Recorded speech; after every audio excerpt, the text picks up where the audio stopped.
que hay problemas de ingresos y luego se refleja en el egreso del propio presupuesto del gobierno federal. Solamente decir, ¿no?, que para este presupuesto 2020 ha decidido el gobierno federal, así lo plantea a la Cámara de Diputados, que es la que inicia el presupuesto, una reducción en 5 dependencias presupuestal, en 5 dependencias que nos preocupan, porque son dependencias que tienen mucho que ver en sus resultados con la economía y la real desarrollo de nuestra gente, ¿no? Por ejemplo, se propone a la Secretaría de Turismo una reducción del 44.7%, o sea, casi reducir el presupuesto de turismo a la mitad implica que no haya promoción, en otras palabras, del turismo de México en el extranjero, y eso pues es un tema muy grave, porque como todos sabemos, la industria del turismo es una de las principales fuentes de ingresos al país. Al menos hasta hace unos años había sido la segunda fuente de ingresos de divisas. La primera lo era el petróleo, la segunda el turismo y la tercera las remesas. Entonces, reducir al 44% el presupuesto del turismo tendrá sin duda un impacto en la economía nacional, al cual se le reduce o se pretende reducir sustancialmente su presupuesto es a la SEDATU. Y yo creo que pues pareciera que los señores del gobierno de la Cuarta Transformación no conocieran la problemática real que existe de tenencia de la tierra en todo el país. Yo aquí simplemente diría, el principal problema social que tiene México es de tenencia de la tierra. Los principales problemas sociales que aquejan nuestro país se originan por problemas de tenencia de la tierra. Entonces, darle a la SEDATU una reducción del casi 44% de su presupuesto, pues es no ver las necesidades de la nación. A la Secretaría de Economía se plantea una reducción del 33%, y bueno, pues esto lo estaremos nosotros viendo también en la regulación económica que tendrá nuestra nación. Todo parece que se le quiere fortalecer en este tema de la economía a la Secretaría de Hacienda, al SAT, y bueno, pues se muestra una política recaudatoria más que una política de promoción y de regulación. Y otro tema, otra secretaría que gravemente se estaría viendo vulnerada en su presupuesto es la del trabajo, a la cual se plantea una reducción del 35.8%. Luego entonces, en los programas de promoción del trabajo, capacitación del trabajo, de apoyo a los trabajadores, de justicia laboral, etcétera, estará teniendo pues un problema ahí al reducirse casi el 36%. A la Secretaría de Agricultura se le reducirá, o se pretende reducir, un 31.8%.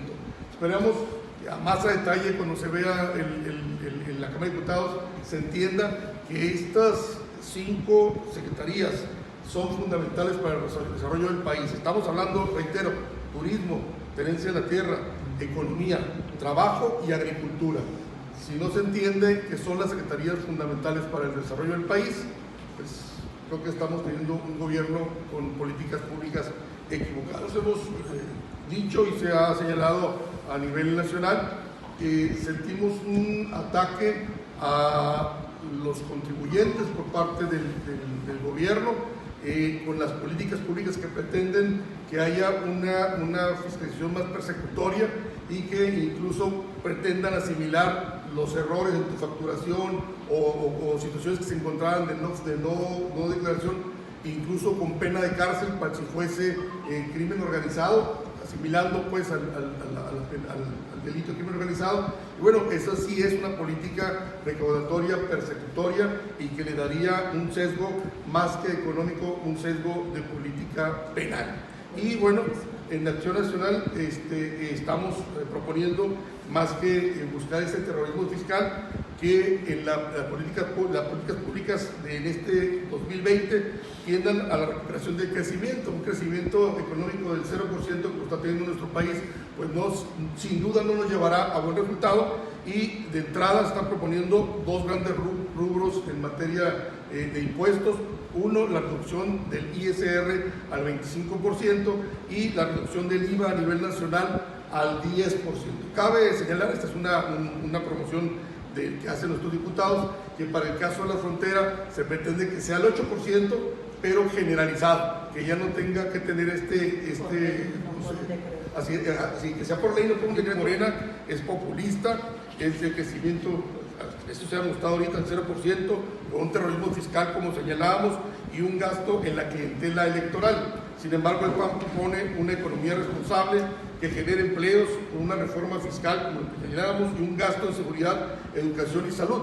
En este sentido, es importante que para este gasto en educación, salud, seguridad pública y programas de alimentación que propone el PAN, se doten más recursos a los estados y municipios. Sin duda, todos sabemos que actualmente la reducción o el reparto del dinero generado por los impuestos da que solamente un 20% de ese recurso de cada peso, un 20% de cada peso llegue a los estados y municipios, alrededor de un 14-16, según es el caso, al estado, y el resto se divide en los municipios de cada entidad federativa. Bueno, la propuesta del PAN es que se modifique y que se amplíe de una primera instancia el convenio de corrección fiscal para que se dé 30% de lo recaudado a los estados y municipios, y de ese 30%, 20% íntegro vaya a la economía del estado y 10% a los municipios. Y de esa manera se podía ampliar también los ramos 23 y 33, que permitirían que pudiera haber mayor inversión de parte de los estados y municipios en estos rubros que son fundamentales para la nación. Se expone a un escrutinio y no tiene los votos necesarios para salir adelante, pues ese es el riesgo propio de la democracia. También digo, hay que reconocerlo, no es el único caso. En las asambleas municipales, pues connotados compañeros fueron quedando en el camino, y eso, pues todos sabemos cuando somos demócratas, pues que no pasa nada, que ese es el efecto propio de la democracia. Y bueno, el sentido de la votación en este domingo, pues efectivamente no favoreció al jefe estatal. Lo que manifiesta el PAN, el rechazo a Francisco Mando debió haberse renovado abandonado el cargo en estas pasadas elecciones a estos resultados que tuvo. Pero estatutariamente, uno como dirigente del partido, sea José Luis Obando, su servidor o quien sea, no puede abandonar el cargo si no hay una nominación o una elección previa. Está sancionado por el partido dejar el cargo. Aquí lo que tiene que hacer, lo que tenemos que hacer todos los panistas, es exigir o apurar al Comité Ejecutivo Nacional para que determine ya las fechas de renovación de cargos, ¿no? Creo que esa ha sido mi postura personal, y eso ha sido dejado claro desde un inicio. Al pasar la elección se debió haber realizado los cambios de directiva, y hay que decirlo también claramente, porque eso permitirá como partido que nos vayamos preparando mejor para la siguiente elección, no por otra razón. Yo no creo que las venganzas o los repudios sean lo más adecuado por el PAN.